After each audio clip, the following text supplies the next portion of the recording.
புதுச்சேரி அரியாங்குப்பம் சட்டமன்ற தொகுதிக்கு உட்பட்ட தேங்காய்திட்டு திலகர் நகரில் 3வது குறுக்கு வீதி விரிவாக்கத்திற்கு சிமெண்ட் கான்கிரீட் சாலை அமைத்தல் பணிக்கு சட்டமன்ற உறுப்பினர் பாஸ்கர் பூமி பூஜை செய்து தொடங்கி வைத்தார். புதுச்சேரி அரியாங்குப்பம் சட்டமன்ற தொகுதிக்கு உட்பட்ட தேங்காய்திட்டு திலகர் நகரில் 3வது குறுக்கு வீதி விரிவாக்கத்திற்கு சிமெண்ட் கான்கிரீட் சாலை அமைத்தல் பணிக்கு ரூபாய் 10,82,891 மதிப்பீட்டில் சட்டமன்ற உறுப்பினர் தொகுதி மேம்பாட்டு நிதியின் கீழ் புதுச்சேரி நகராட்சி பாஸ்கர் தட்சணாமூர்த்தி MLA அவர்கள் பூமி பூஜை செய்து பணியை தொடங்கி வைத்தார். இந்நிகழ்ச்சியில் புதுச்சேரி நகராட்சி ஆணையர் கந்தசாமி, செயற்பொறியாளர் சிவபாலன், உதவி பொறியாளர் வெங்கடாச்சலபதி, இளைநிலை பொறியாளர் ஞானசேகரன் மற்றும் ஊர் பொதுமக்கள் திரளாக கலந்து கொண்டனர்.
வரும்போதெல்லாம் இந்த கல் காலை குத்தம் போவோம். அப்பப்போ பல தடவை என்னை வந்து நான் என்னப்பா இந்த ரோடை வந்து நீ போடவே மாட்டேன்டா, நீ என்னப்பா நீ அப்பப்போ என்னை வந்து கேட்டுனே இருப்பார்.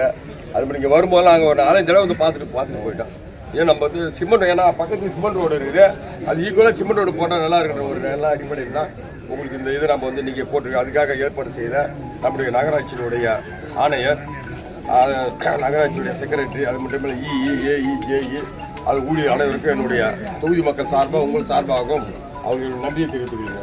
இன்றைக்கு இருக்கக்கூடிய ஐயா ரங்கசாமி ஐயா தலைமையில் ஆளக்கூடிய அரசானது ஏழை எளிய மக்கள் பயன்பெறக்கூடிய அனைத்து திட்டங்களையும், கடந்த காலம் விடுபட்ட அனைத்து திட்டங்களையும் பார்த்தீங்கன்னா இன்றைக்கி வந்து அடிப்படை வசதி என்னென்ன வேணுமோ நம்ம தியாகத்திட்ட பகுதிக்கு வந்து அதெல்லாம் நம்ம வந்து செஞ்சுருக்கோம். நான் நிறையா உங்களுக்கு உழைப்புன்ற ஒரு நல்ல எண்ணத்தில் தான் நீங்கள் எனக்கு அதிகப்படியான வாக்கு வித்தியாசத்தில் வந்து ஜெயிக்க வச்சிங்க. உங்களுக்கு என்றைக்கும் நம்முடைய அரியாம தொகுதி மக்களுக்கும் சரி, நம்ம தியாகத்திட்ட மக்களுக்கும் சரி, உங்களுக்கு தேவையான அடிப்படை வசதி என்னால் முடிந்ததையும், என்னால் என் தனிப்பட்ட முறையில் என்னால் செய்யக்கூடியதோ, அரசு மூலியமாக செய்யக்கூடியதோ நான் கட்டாயம் உங்களுக்கு எந்த நேரத்தையும் உங்களுக்கு வீட்டு பிள்ளை மாரியாகவும் உங்களுடைய சகோதர மாரியாகவும் இருந்து உங்களுக்கு எப்போதும் உங்களுக்காக நான் பாடுபடுறதுலேருந்து எந்த வித ஐயமும் கிடையாது. உங்களுக்கு தேவையானதாக அடிப்படை வசதி ஓரளவுக்கு ஒரு 60% 70% நம்ம வந்து இங்கே நம்ம செஞ்சுருக்கிறோம் வேலையை. பார்த்தீங்கன்னாக்கா நமக்கு வந்து இந்த மருத்துவமனை வந்து ஒரு 30 ஆண்டு காலமாக அந்த மருத்துவமனை இடம் எடுத்து இருந்தது. நீங்களாம் கேட்டீங்க, மருத்துவமனை புதுசாக மருத்துவமனை கட்டி கொடுத்தோம். அது நம்ம வந்து அந்த மேட்டு தெருலாம் சரி பண்ணணும்னு சொன்னீங்க. உங்களுடைய கோரிக்கை இணங்க அதை நாம் சரி பண்ணி கொடுத்துருக்கோம். இன்னும் கொஞ்சம் காலத்தில் அவங்களுக்கு இடம் கொடுத்துடணும். அது ஒரு பெரிய சங்கடம். அவசியம் வந்து அவங்கள வந்து இடம் கொடுத்துருவோம். இல்லை எந்த மாற்றமும் கிடையாது. அவங்க நம்ம இடம் தேர்வு பண்ணின்னு இருக்கிறோம். இடம் கிடைச்சோன்னா அவங்களுக்கு நம்ம வந்து இடம் கொடுத்தோம். இதுபோல் வந்து உங்களுக்கு தேவையான அடிப்படை வசதியை இன்னும் ஒரு 10 நாள்லேயே என்னமோ நம்ம வந்து இன்னொரு இது படைக்க போகிறோம். ரோடு வந்து அது வந்து முருகப்பாக்கம் இந்த இடத்துல வந்து 1,85,00,000 பிடபிள்யூ மூலியமா வந்து நீங்க என்எல்சி கொடுத்துருக்கீங்க. ஜீவா நகர், அருப்பெருஞ்சோதி நகர், அந்த நகர்லாம் வந்து நம்ம வந்து ரோடு தார் ரோட போடுறோமே. இந்த மாரி ரோடாக இருக்கலாம் நம்ம தார் ரோட போடுறோம். ஓரளவுக்கு வந்து நம்ம வந்து ஒரு 70% 80% வந்து நான் வந்து ரோடும் வாய்க்காலும் நம்மளுடைய தியாகத்திட்ட பகுதியில் வந்து சிறப்பாக அவங்களுடைய கோரிக்கைக்கு இணங்க நான் வந்து கட்டாயம் செஞ்சுருக்கிறேன். என்றைக்கும் உங்களோடு இருந்து நான் முதல் சொன்ன மாரியா உங்களுடைய பிள்ளை மாரியா உங்களுடைய சகோதர மாரியா இருந்து உங்களுக்கு அடிப்படை வசதியை கட்டாயம் நான் செய்து கொடுப்பேன் என்று கூறி இந்த விழாவுக்கு வந்திருந்த அனைத்து தேசிய ஜனநாயக கூட்டணி கட்சி சார்பு இல்லாத அந்த அனைத்து பொதுமக்களும், அது மட்டுமல்ல இதுக்கு ஒத்துழைப்பு கொடுத்த நம்முடைய கொம்யூன் பஞ்சாயத்து வந்து போச்சு. அதனால் உங்களுக்கு தேவையான அடிப்படை வசதியை கட்டாயம் செய்யும். அதுக்காக நம்ம ஒத்துழைப்பு கொடுத்த நகராட்சியும் அதனுடைய சார்ந்த ஊழியர் அனைவருக்கும் மீண்டும் ஒரு முறை நன்றி கூறி விடைபெறுகிறேன். நன்றி, வணக்கம்.